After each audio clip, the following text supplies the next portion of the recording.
অধিকৃত কাশ্মীরে অব্যাহত বর্বরতা। এবার 16 প্রতিবাদীকে গুলি করে হত্যার অভিযোগ উঠল পাক সেনার বিরুদ্ধে। আহত হয়েছেন প্রায় 37 জন। তবে মনে করা হচ্ছে মৃতের সংখ্যা আরো বাড়তে পারে। পাক সেনার বিরুদ্ধে জনরোষ যে ভয়ঙ্কর আকার নিচ্ছে তা আর বলার অপেক্ষা রাখে না। এই হেন নৃশংসতার ছবি দেখে স্তম্ভিত গোটা বিশ্ব। আগামী 27 জুলাই অধিকৃত কাশ্মীরে নির্বাচন করাচ্ছে পাক সরকার।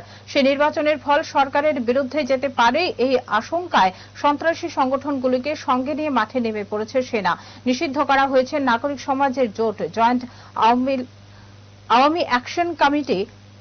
এর প্রতিবাদে গত মঙ্গলবার ধর্মঘটের ডাক দেয় জেএসি। বিক্ষোভ শুরু হতেই মঙ্গলবার নিরস্ত্র জনতাকে লক্ষ্য করে এলোপাথারি গুলি চালায় সেনা। এই হামলাতেই এক চিকিৎসক মহিলা সহ অন্তত 30 জনের মৃত্যু হয়।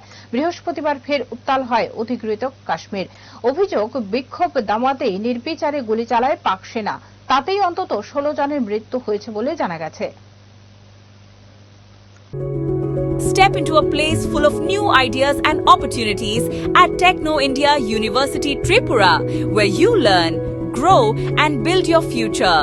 A place that truly helps your dreams become a reality. Subscribe or follow করুন Headlines Tripura National.